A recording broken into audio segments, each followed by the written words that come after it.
I said, why do you want to kill me? Okay, I don't know if it's just me, but I can't understand what you're saying. Okay, yell at me, Joker.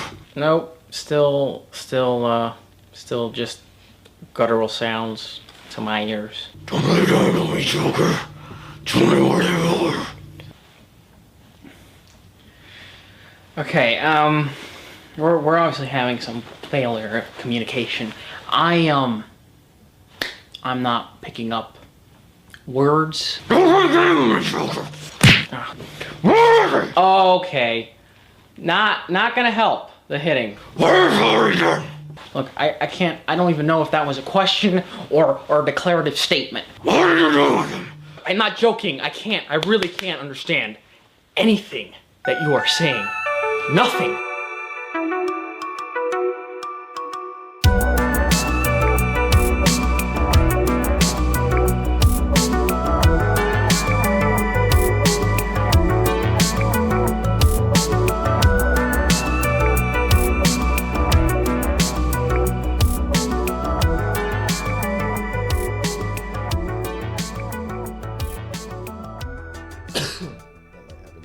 Actual cough button. The Black Eyed Peas are just like something we can leave behind us, right? Like we can all just forget that people loved their music. But they're still around, but they're all doing like those talent shows. Like I know Will.i.am is like on The Voice UK for whatever reason, and then Fergie was like on some other show where she hosted or something like that. Yeah, they're the ones that left. We don't know. Nobody knows the names of the other ones. They all had stupid names, yeah, right? It was like Domo 2K or something. You know, they all had like strange. From Will.i.am. It's terrible. Get it? Because it's William. They had that one song where it was like, Father's gonna help us from above. Oh, copyright strike. Where is the love? Yeah. That song's okay. That song was good. It was about unity. Kaylin, I think we might have made a mistake. We were discussing last episode, we said we didn't have our thing nailed down for November. And I'd put out, because we like alliteration, what about Nicolas Cage November? And you said, I don't know if I can do that. So we ended up landing on Nolan November. So we're going to do Christopher Nolan movies. Christopher Nolan, very famous director of The Dark Knight, which we will be discussing today. Big movies, Inception, and Oppenheimer, the second biggest movie of the year. Yeah. Very talented, very acclaimed. Just in time, too, because I think it comes on digital like next week. So Yeah. I think the Blu-ray release is the 21st. And yeah, whenever it comes to digital. So at the end of the month, we will be getting to Oppenheimer. We chose 4 Nolan movies. We're going to do The Dark Knight, Inception, Tenet, and Oppenheimer, which are his 2 most recent. Oppenheimer. Tenet. Oh, Tenet. Tenet would be interesting for me to revisit because I have a soft spot in my heart for it, even though it does a lot of the bullshit that I will say that we will get into about that Christopher Nolan always kind of leans on. But today... I was going to say, before we start, do you want to hear my Heath Ledger impression? Oh, yeah, go for it. Okay. My father was a podcaster and a fiend. One day he goes off crazier than usual. He sticks the microphone in my mouth and he says, "Why so serious?" Daddy, please. I think there's going to be a lot of that. So... just to give a little overline of Nolan, my opinion of him is he's a very talented director that makes very like sexless and emotionless, and like the human element sometimes is missing a little bit in his movies, but he is very good at making action set pieces and like creating tension. Yeah. And like there's definitely a lot of talent there. I love a lot, like there are movies of his that I really like The Prestige. I haven't revisited recently, but The Prestige is great. Memento, his first movie. He's always got like a great cast, super great performances going on. Yeah, it's true. Really solid. My personal favorite one we aren't talking about is Dunkirk, which is like a really solid war film. And I think it kind of leans into the things that he is good at and kind of papers over his inability to like flesh out characters. Yeah. Because it's just instantly into the action. And I think the same is true for The Dark Knight and his Batman movies in general. I think what Christopher Nolan likes to do, and these are going to be the movies we talk about after this, Christopher Nolan loves a competent guy in a suit getting shit done. Yeah. You know what? I actually put that or something similar in my notes. Let me pull it up. He said guys with suits and corporate Asian businessmen that are possibly like Yakuza or something. Yeah. You know, Very powerful Asian businessmen. Yeah. In this and in Inception. Yeah, dudes in suits getting shit done is like his whole like vibe. Yeah. Once he steps away from comic book movies, and I think like The Dark Knight, which I still really enjoyed upon rewatching it. I think Heath Ledger giving a go at performance, and just in general the fact that we're pulling from Batman's cadre of villains, and it's a comic book, so like the characters themselves inherently are heightened. Yeah. And they're larger than life.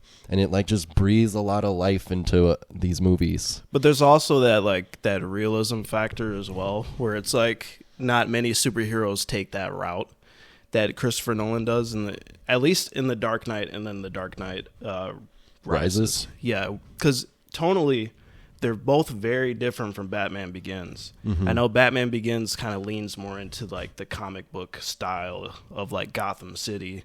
And it's smoggy, and it's raining all the time, and it's disgusting. And then it's just Chicago in the next movie. You know what I mean? So, yeah. Do you want to just angle it so it's kind of between us? Sorry, this is still a shitty setup. No, I agree, and it's also very influential. Especially The Dark Knight was very influential on like superhero movies and like blockbuster filmmaking going forward. For sure. The grounded, like we did step away, like we said, from like sort of the comic book. We still have the Joker, but this movie is like mobsters and bags of money, and it's like really just boots on the ground. This is the city. Yeah. You know? So I would say the main character, I mean, well, Bruce Wayne, it's obviously a movie about Batman. But, I mean, honestly, it's more so even a movie about the GCPD. And just it's like a crime drama, basically, the entire film. And then I would say it's a Joker movie. And so, yeah, it's got these different elements that are really interesting. It's wild how you make a great Batman movie where Batman is the least interesting character in it. Yeah. And yeah, just going forward, I think a lot of movies set out for a while to be like, we're going to make a Christopher Nolan type movie. We're going to ground our comic book movie, or we're going to have this, ground our anime adaptation or whatever the fuck, And I think that influence, like Zack Snyder took that into the like edgelord direction, and it doesn't have the subtlety. Well, remember like the 2010s like X-Men movies, like Days of the Future Past and First Class or whatever. Yeah. They had that real grounded kind of gritty. I mean, X-Men has always kind of been like that, but you could really tell from like the filmmaking style and stuff. It was pretty Nolan-esque. Okay, fake trivia question. What do you think is Lucius Fox's favorite song? Lucius Fox is Morgan Freeman's character. Favorite song? Yeah. It's rhetorical. You don't have to come up with a guess. It's Two Phones by Kevin Gates. I got 50 phones. That nigga, I mean, that dude had a lot of fucking phones, man. Because of the famous sequence where he has two phones. All right. So before we get into our segments, I want to do our Letterboxd reviews. Now, I actually have the Letterboxd app now. Oh, yeah. So I can look these up, too. This is just a well-loved movie. Like I think we're not worrying about spoilers for probably almost any of these, because odds are you've watched most of these movies. Maybe not Tenet and maybe not Oppenheimer, but The Dark Knight and Inception, everyone fucking saw them. They are so influential. Yeah. So 4.5-star review, The Dark Knight. I'm legally obligated to give this a good rating because I'm a man. Would you say this is an incel movie? I think the Joker character is always that. Yeah. In any movie where somebody's bringing down the system, Fight Club, Yeah. I always think of like the picture of like Joker smoking a cigarette or something, and then it's like an edgy caption or something. It's definitely, but it doesn't feel edgelordy in the movie. No. But you take a still of the Joker in any like Heath Ledger, Yeah. edgelord. It's just the face of nihilism, essentially. 4 stars.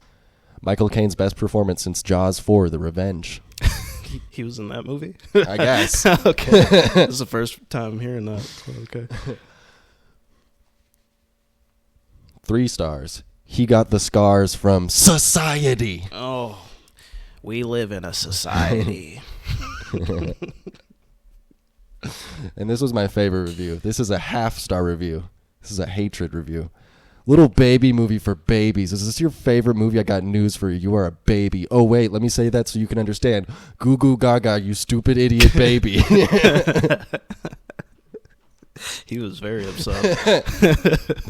I think you say I'm a contrarian, but I'm not going to be a contrarian about The Dark Knight. Okay. The Dark Knight is well regarded, and I still fucking love it. It has flaws, and there's some things wrong with it that I'm sure we will talk about, but hot damn. Did Heath Ledger like elevate this movie? It's the performance of a lifetime, for sure. So we will talk about it in the performance test, where we talk about our favorite actors, scenes, characters, and moments. And yeah, Heath Ledger, Oscar-winning, posthumous. We haven't mentioned Heath Ledger passed away. Yes. Before this movie was released. And I know there's a lot of stuff, like talk around his death and like what kind of led up to that. And I don't really know how they found him. It was like possible drug overdose, something like that. But apparently, so he's kind of the one who mainstreamed like the whole method acting thing.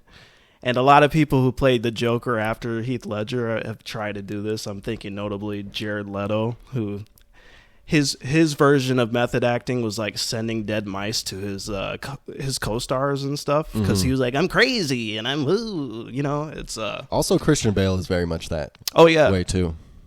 Yeah, Christian Bale has been known to like do crazy things with his weight and stuff, and like what was that movie, the Mechanist or the something? Machinist, I think. Yeah, something like that. But Heath Ledger, apparently he would lock himself in his hotel room for like weeks preparing for this role, and he would be fully in character on set at all times, apparently.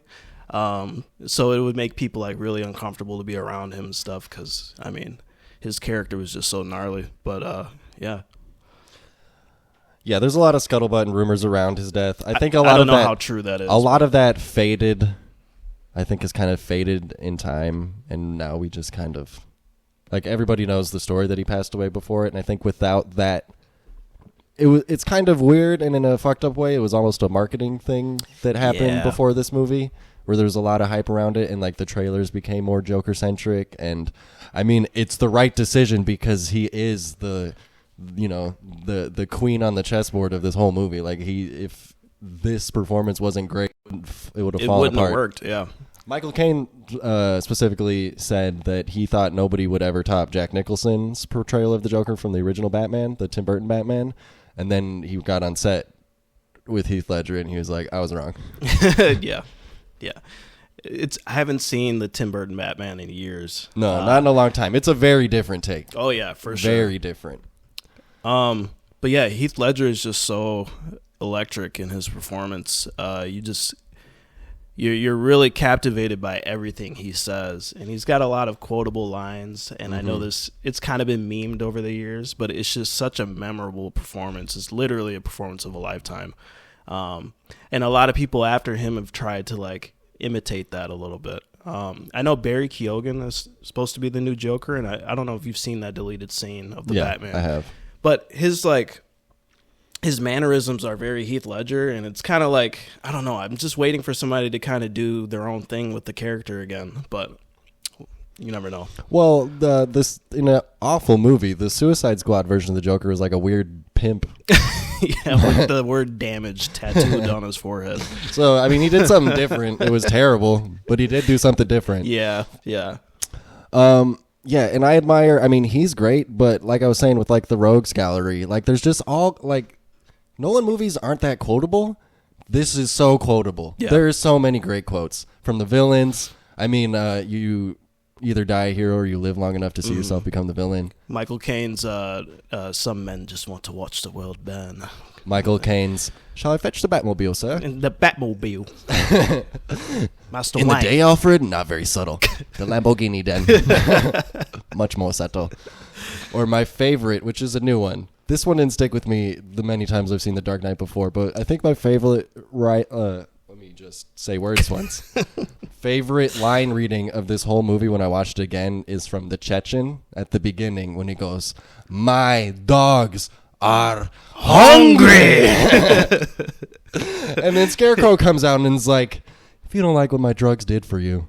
You know, that whole scene rips. Yeah. That whole scene rips, and then you get, are we just going to do lines now? Okay, all right. I'm not wearing hockey pads. Well, first you got to do the, what makes you special? What makes you so different than us? I'm not wearing hockey pads. Or when the Scarecrow sees Batman show up and he's like, now that's more like it. Cillian Murphy, just He's running on all cylinders. He's that guy for sure. He's this tiny part in this movie, and he also barely shows up in The Dark Knight Rises. He's like Christopher Nolan's just little boy crush, isn't he? Yeah, probably. Seems like. And then he finally got to like put him in the starring role for Oppenheimer. Well, that's cool that like what Christopher Nolan does with these characters. Because I know in The Dark Knight Rises, Scarecrow is like a judge, and like I mean, this is when Gotham is like a no man's land, and so they're like doing like a trial on all these cops and stuff, and then like Scarecrow is like sitting on the top of like a pile of books and shit, and it's pretty badass. It's pretty cool, like interesting what they're doing with these characters. Like they're still around even though they don't have a lot of screen time. They're still doing crazy shit. So yeah. I'm sure you made a great point, but all I could think of is I was thinking of more lines. And it's the Scarecrow going, I told you my drugs would take you places. I didn't say there were places you wanted to go. But even before this, which this is the second scene of the movie, it opens with the fucking awesome bank heist. Yeah. We're ziplining across towers. People are getting knocked off the whole time until we get to the Joker. Wait, he says, no, I kill the bus driver. The bus. And I love how it's definitely 80 yard, but I love how they pump in all these wild voices for all the other. They're all like this guy. Yo, it's the Joker. It's the Bat. Now I know why they call him the Joker. The bus driver. Or, do you know who you're messing with? Who is that actor? I've seen him in a lot I don't of know. different He's stuff. definitely that guy. I couldn't name his, but the bank manager. Yeah, he kind of looks like Cillian Murphy too, a little bit in the face, but. You have any idea who you're stealing from? You and your friends are dead! He's out, right?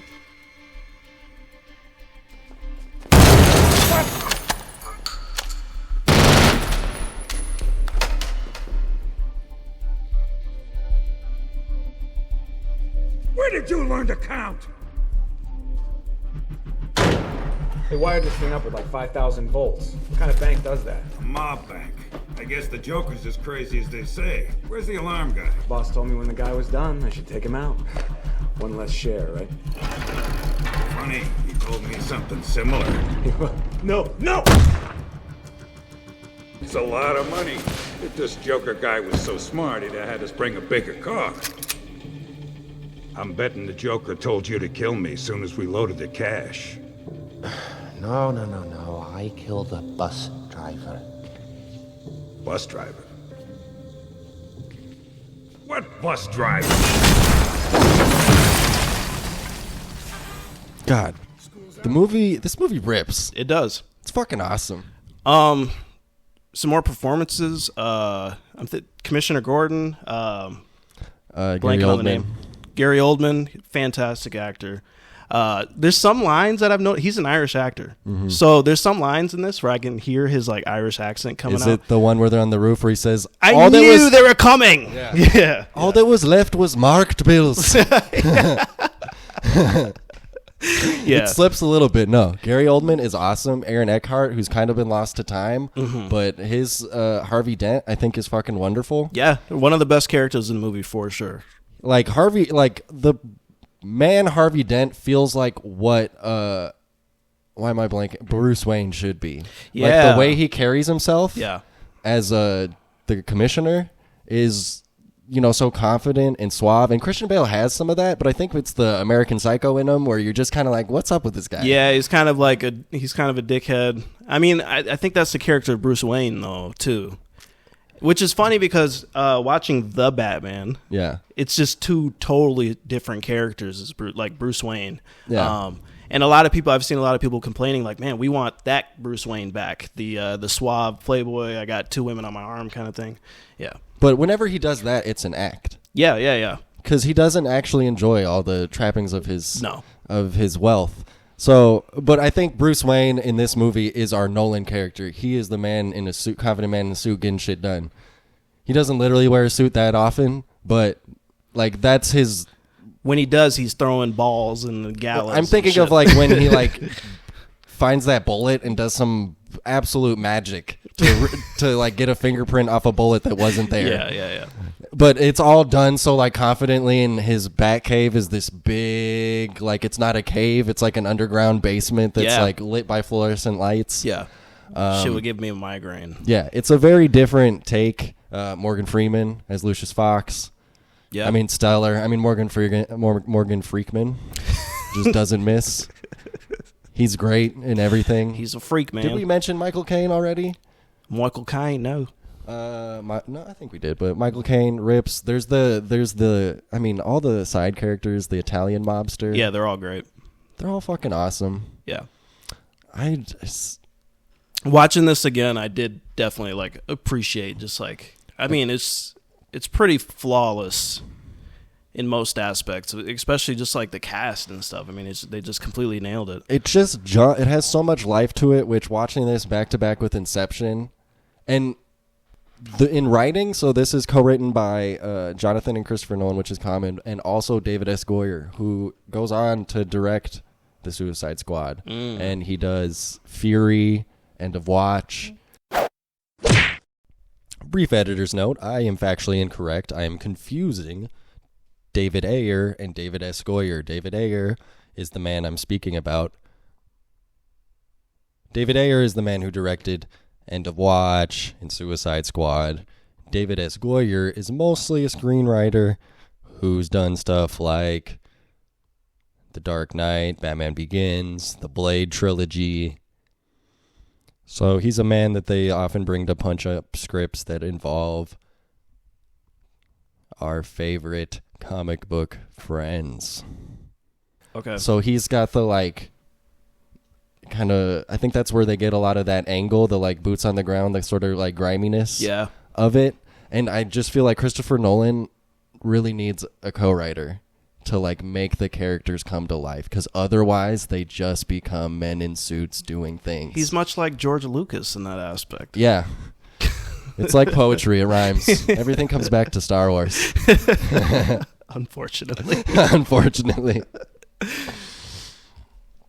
I mean, we could just list every Joker scene, but every Joker scene in this movie is so riveting. When he crashes the party. Yeah. And tells the story to Rachel, who is Maggie Gyllenhaal. Who, once again, we are seeing Nolan's flaws, I think, a little bit, where he doesn't quite know how to write women. Underwrites his female characters for sure. But even though she's pretty like strong, I think I like her more than a lot of them. Yeah. I like the way they handle the sort of love triangle between her and Dent, where she does tell them both, but you can tell she kind of means it, and she's torn, but it doesn't feel like she's playing them. Yeah. You know? Like, it doesn't get messy. Yeah. I mean, it does get messy, but not for the reasons that involve her. Because you don't see spoiler, you don't see Bruce and Harvey like clashing at all, really. Also, best jump scare ever in the bomb scene when she's talking. Yeah. Well, I was going to say that's probably the most riveting moment in the film. I mean, that's during the interrogation scene, which is an absolute classic. Also, you know what influence, speaking of that scene, villains getting caught on purpose became the go-to plan for like Skyfall does it right after this. Yeah. Like that is another thing that's constantly got ripped off from this movie. It's a very influential movie in several different ways. Yeah. But yeah, you're right. When the Joker's in Gotham PD, and then it's revealed that Dent and Rachel are tied up somewhere in town. I want to quote that whole scene now too. Like it's just such a great scene. Like they'll cast you out like a leper. See your morals, your code. Okay, speed round. Just say Dark Knight Dark Knight lines. This city deserves a better class of criminal, and I'm gonna give it to him. I don't want to kill you. What would I do without you? Go back to ripping off mob dealers? No. Enough from the clown. Michael Jai White, yeah, little cameo from him. It was pretty cool. Yeah, man. Oh, what does he say when he breaks the pool? The pencil? No, when he breaks the pool cues. Oh, he's like, we're going to have tryouts. Yeah. Make it fast. Which one of you fellas wants to be on our team? So fucking the scene great. where everything burns. That's a good scene. He's just chucking like wads of cash at the what's the guy's name? Long or something? Wong. Yeah. Yeah, he's just in it. One just smacks him right in the face. I know that shit hurt like a motherfucker too.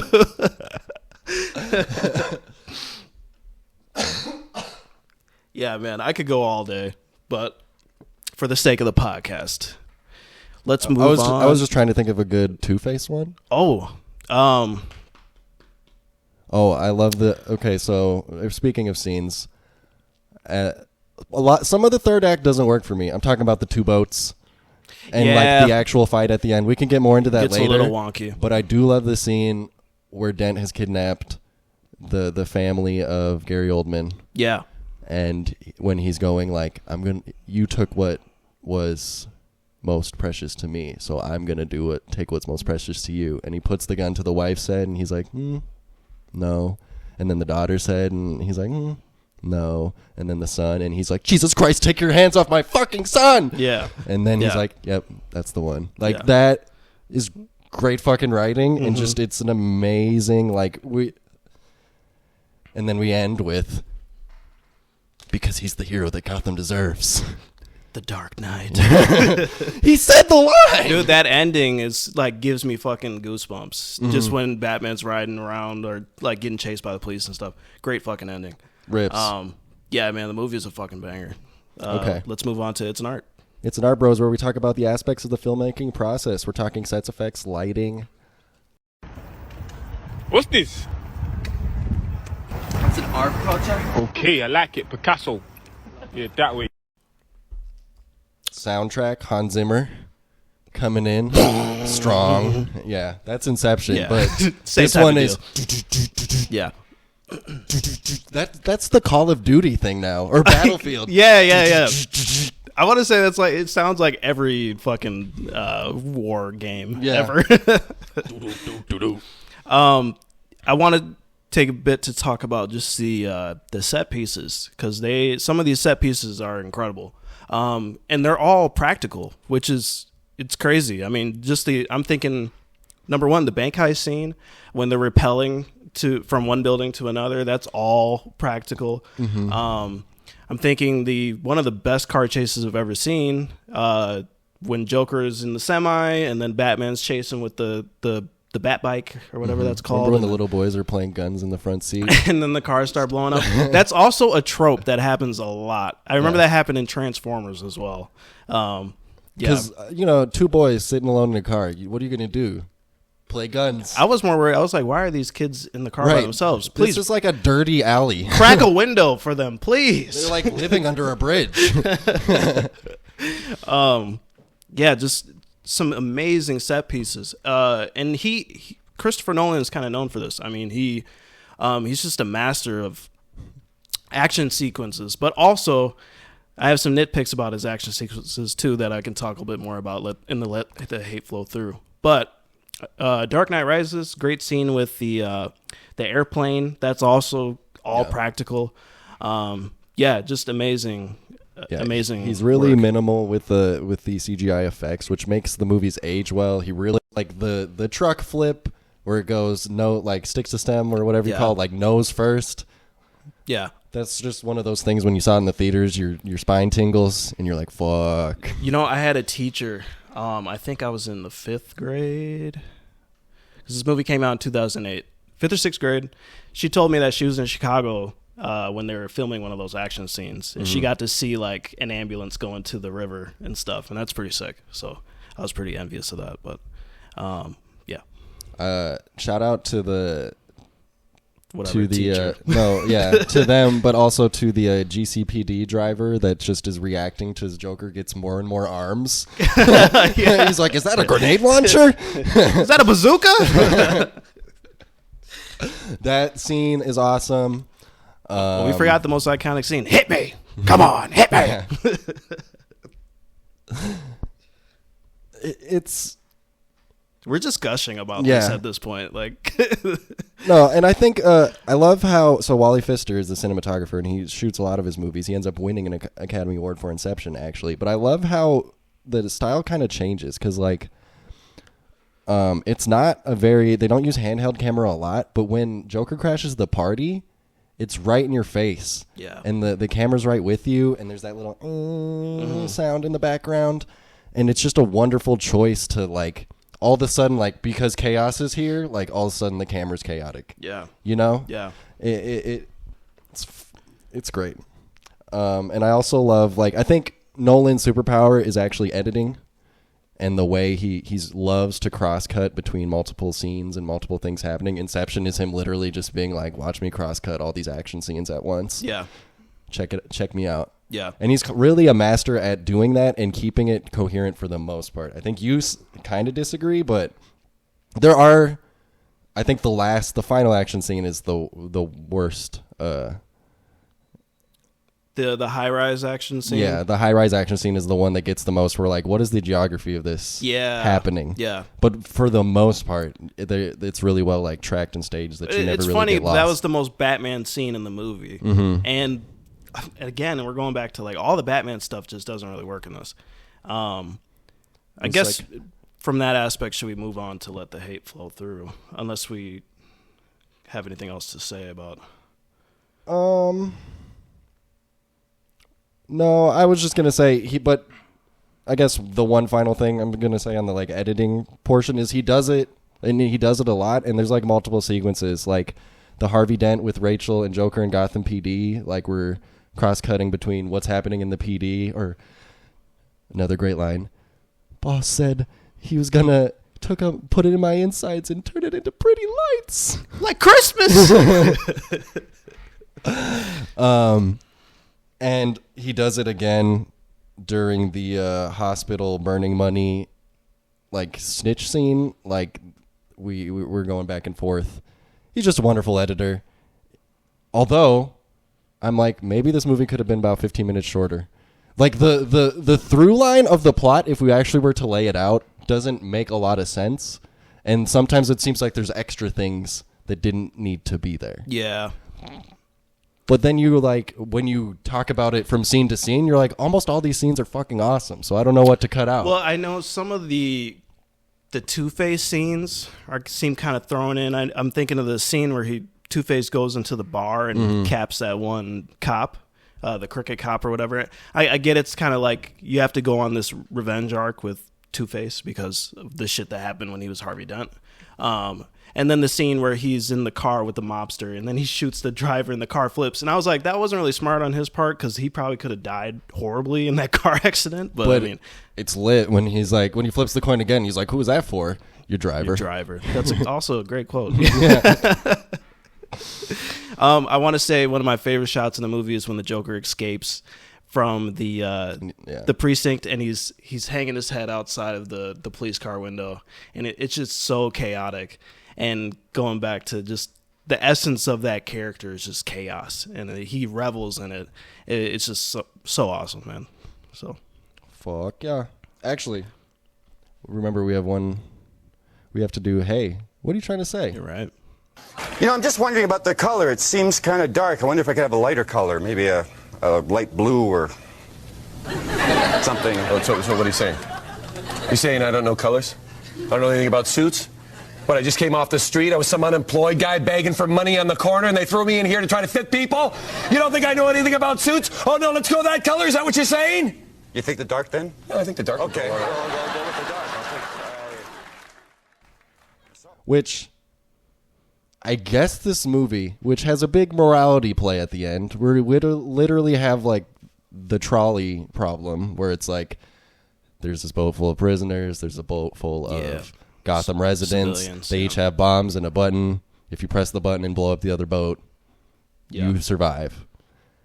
So this movie really wants to argue that people like are inherently good, or at least Batman's whole idea is that like Gotham is better than you say, Joker. Not everybody wants to watch the world burn. Yeah. Some people want to help, do the right thing. Oh, you thought I would leave that to the two people? I forget what he says on the boats. I had an ace in the hole. You got to do everything yourself, don't we?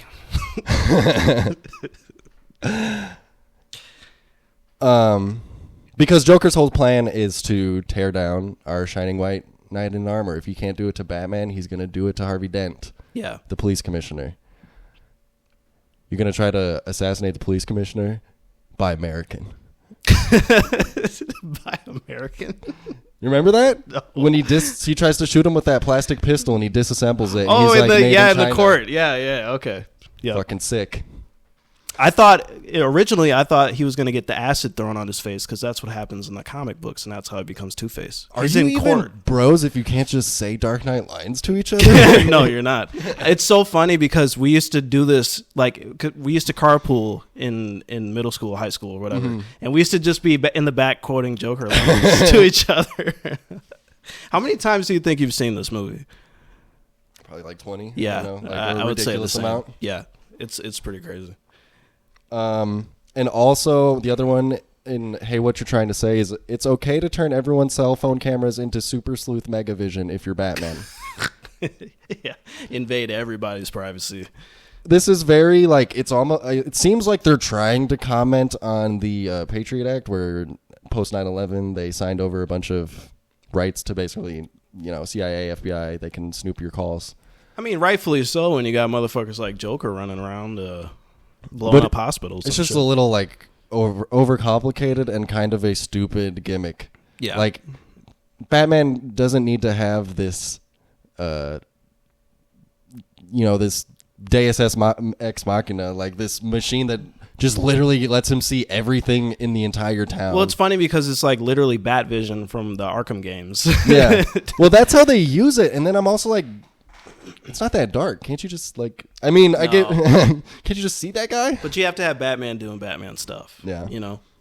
In your movie about Batman. Also, and Batman does not break his one rule, but it's also like you're a lunatic because all these people are dying because you won't kill this one fucking maniac. Well, I think that's the whole. I mean, that's conflict the whole, about Batman. I mean, that's the Batman and the Joker. That's their arc. Yeah. Since the dawn of time, kind of. Since the dawn of time when Batman began. Oh, Batman Begins. Oh. The Dark Knight Rises. I haven't seen Batman Begins in a long time. I might go back to it. Yeah. It's got Liam Neeson doing Liam Neeson stuff. Yes, Liam Neeson being a monk. Not to be confused with Silence when Liam Neeson is a monk.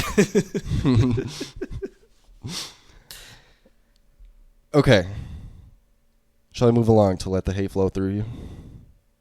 This is where we air out our annoyances and complaints. Good. Use your aggressive feelings, boy. Let the hate flow through you. All right, I want to start off with the action, going back to that, but not necessarily the set pieces. I'm more so talking about the hand-to-hand combat. Batman's whole thing is he's basically a fucking ninja. This takes a more realistic approach to Batman, and he's not doing things that defy the laws of physics, but they're the most boring fight scenes you'll ever see. And on top of that, it's a lot of jump cuts. And I mean a lot of fucking jump cuts to the point where you don't even really know what's going on. It's funny because I had noticed the same thing in Inception. And it's just kind of irritating, but I also know like the time period this was made in. This was at like the time of like the Bourne Identity movies, and they have similar fight scenes where there's just so much going on, and it's like so many cuts, and it's to create this illusion of speed and of agility. And it's also at the cost of not having choreographers. It doesn't look like that. Batman looks really fucking dorky fighting half the time. Yeah, he does. He just looks like it's very awkward. My first note when Let the Hate Flow 3 was like, every time Batman fights hand to hand, it looks not great. No. It's just kind of like he does a lot of elbow stuff. Yeah, it's like choppy and weird, and like it's almost like he's doing hero poses, but it's not. He's just like very like he doesn't move smoothly, which makes sense because he's like armored. But it's also like, well, how does he keep winning these fights? Like, I don't get it. Like, well, this was also the first movie where they created a suit for Batman where he could actually move his neck. Yeah. And so I know the first fight scene with Batman, he's still got that cowl on that keeps his head stationary. So there's that aspect to it where it looks really stiff, and that's going back to the Tim Burton movies where he was looking like that too. But yeah, I think one thing that could have maybe changed the action scenes a little bit is the lighting.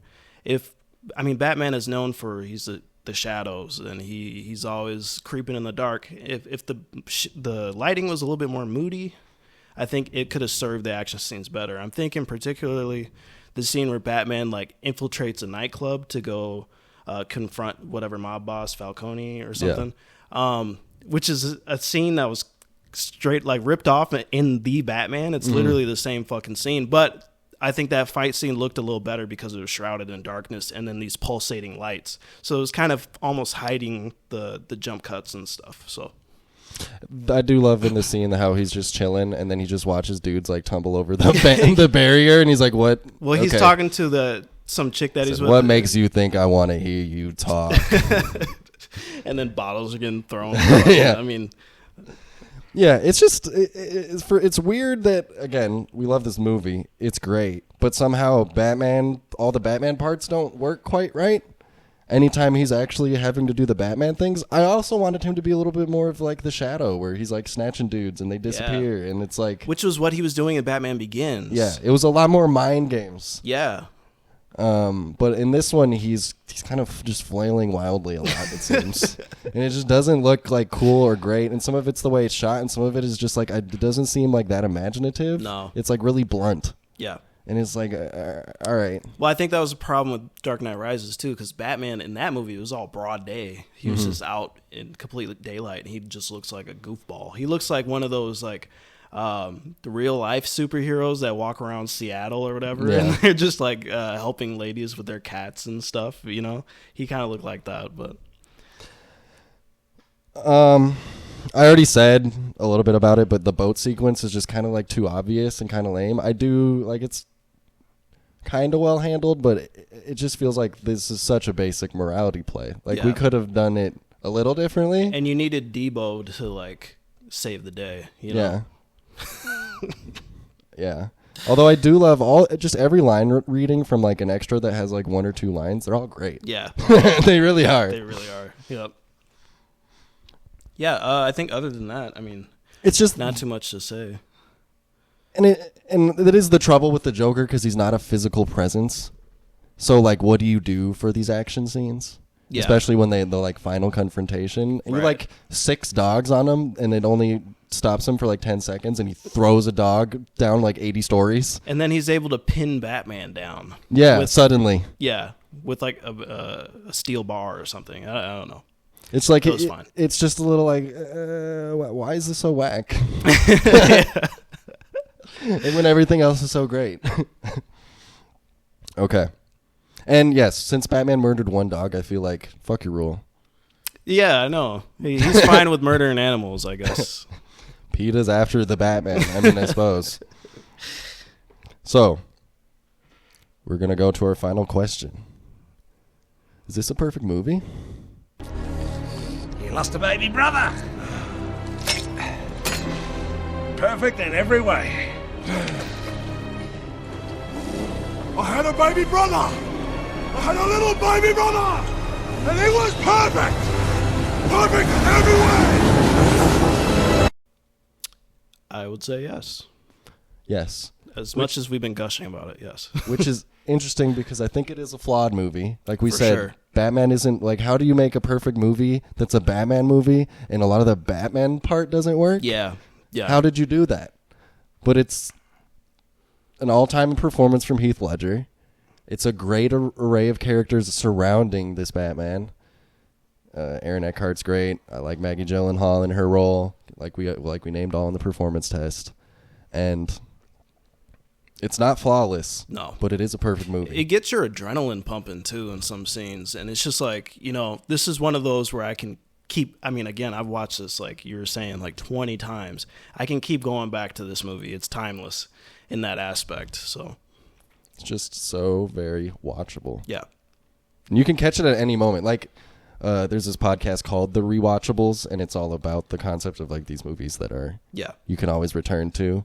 And they always, like, bring up the concept of, like, oh, you catch it on cable, and it's at this part, and you sit down. Mm-hmm. That's, like, every part of this movie. There's, like, a few parts where, like, if it was the dinner where he's like, oh, yeah, we can put these tables together. I own it.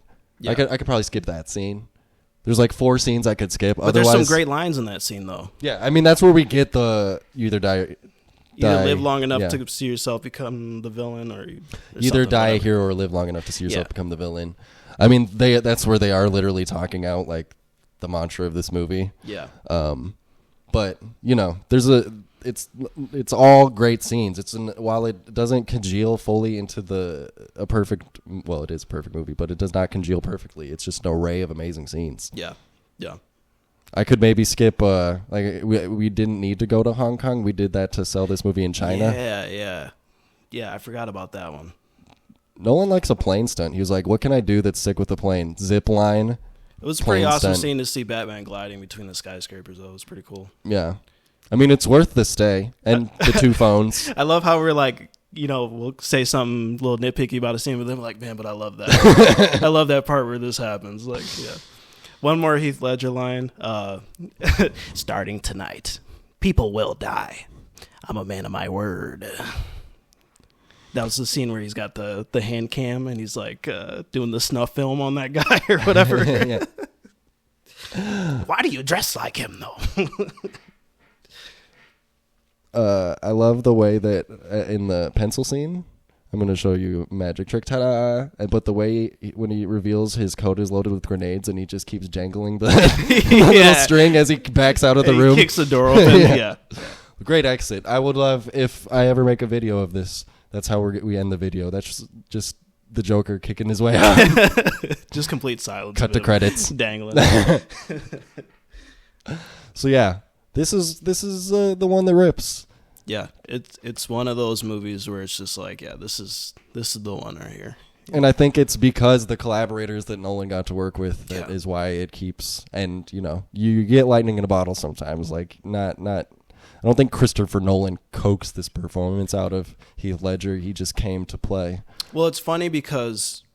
So The Dark Knight, and then something I'll say about Inception too. These both these movies were like phenomenons when they dropped, and I was fairly young, but I remember seeing both of these in the theater and going with like a group of friends, and we would just talk about these movies constantly afterwards. I know Inception was like the big thing was like, is he still in a dream? Oh my god! Yeah. Like it's that kind of shit. Yeah, this movie is engraved in like my childhood and my nostalgia and my memories, and it's just very special. Yeah, it's great. It's a perfect movie. We will add it to the list. Next week we will be doing Inception, chronological, basically. Do you think when they cast Elliot Page, they were like, okay, so every single one of your lines is going to end with a question mark? Do you want the role? That's a little tease. You mean Ellie from The Last of Us? You mean Juno? All the same character. That's a little taste of what you'll have next week. So next week, Inception.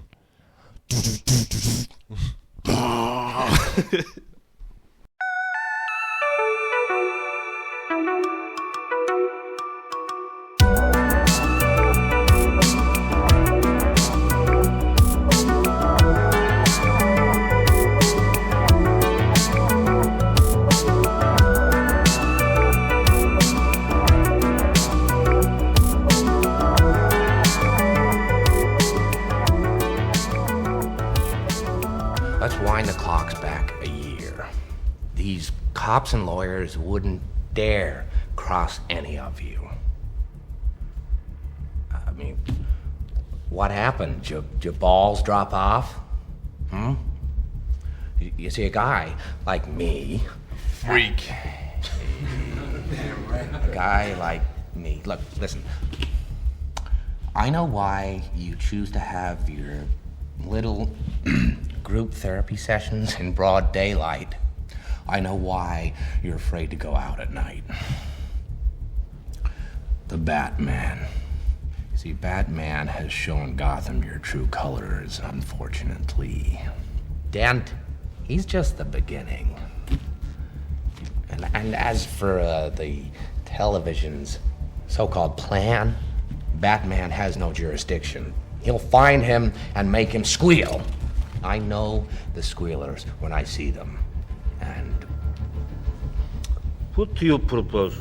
It's simple. We kill the Batman. If it's so simple, why haven't you done it already? If you're good at something, never do it for free. How much you want? Half. You're crazy. I'm not. No, I'm not. If we don't deal with this now, soon, little Gamble here won't be able to get a nickel for his grandma. Enough from the clown! Let's not blow this out of proportion. You think you could steal from us and just walk away? Yeah. I'm putting the word out. 500 grand for this clown dead. $1 million alive, so I can teach him some manners first. All right, so listen, why don't you give me a call when you want to start taking things a little more seriously. Here's my card.